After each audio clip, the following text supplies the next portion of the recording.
he failed to produce any evidence.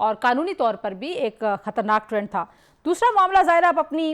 جماعت کا موقف دہرا رہے ہیں، ان کیسز کے حوالے سے پاکستان تحریک انصاف کا موقف ہمارے سامنے ہے، آپ کورٹس میں بھی یہی موقف اپناتے ہیں، میڈیا میں بھی یہ اپناتے ہیں۔ اب جو ایشو ہے وہ یہ ہے کہ آپ بات کرنا چاہتے ہیں اور فوج یہ کہتی ہے کہ جب تک آپ 9 مئی کی معافی نہیں مانگیں گے تب تک بات ہوگی نہیں۔ تو اب بتائیے کہ پھر آپ فوج سے اگر بات نہیں کر پائیں گے تو پھر آپ کیا حکومت سے بات کریں گے، کس سے بات کریں گے، یا بات کیے بغیر آپ کو لگتا ہے کہ عدالتوں سے آپ کو سارا ریلیف مل جائے گا اور یہ معاملہ سارا کا سارا عدالتوں میں سیٹل ہو جائے گا؟ دیکھیں، پہلی بات تو یہ ہے کہ عسکری ذرائع نے کبھی ہمیں نہیں کہا کہ جی آپ آئیں جی عمران خان 9 مئی پہ معافی مانگے۔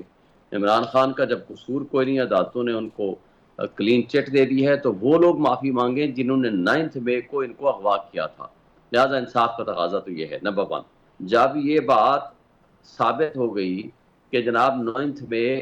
عمران خان کے ساتھ زیادتی ہوئی، ان کو اغوا کیا گیا، تو لہٰذا رسپانسبلٹی کن پہ آتی ہے وہ آپ دیکھ لیں۔ دوسری بات یہ ہے کہ مقدمات سے تو ہم بری ہوئے ہیں، اپنے سچ حق کی حقیقت پہ اور انصاف کی بنیاد پر ہمیں کسی سے کیا ڈیل کی ضرورت ہے؟ ہم یہ کہتے ہیں، ہم نہیں ان کو منتیں کر رہے، ہم یہ کہتے ہیں ملک سٹیٹس کو میں چلا گیا ہے، آج ملک معاشی تباہی کے دہانے پہ پہنچ چکا ہے، پاکستان کا واحد پاپولر لیڈر نہیں، قومی نمائندہ ہے، فیڈریشن کی علامت ہے وہ عمران خان۔ آج اگر وہ پبلک کو میسج دے رہا ہے کہ عوام کی حقوق کے تحفظ کے لیے، آئین کے تحفظ کے لیے، قانون کی بالادستی کے لیے اور نظام انصاف کی درستگی اور جمہوریت کے نظام کی درستگی کے لیے 2 فریق اس وقت ہیں، ایک عوام ہے جس کی نمائندگی عمران خان اور پٹیل کر رہی ہے، دوسرا فریق جس کے ہاتھ میں بندوق ہے وہ ہے اسٹیبلشمنٹ، اور وہ اسٹیبلشمنٹ اس وقت اس کی طرف رخ جا رہا ہے اور ان دونوں کے درمیان نفرتیں بڑھ رہی ہیں۔ نقصان اس کا فوج کو ہونا ہے، نقصان اس کا ملک کو ہونا ہے، نقصان اس کا ریاست پاکستان کو ہونا ہے۔ ایک عوامی اور قومی لیڈر کے طور پر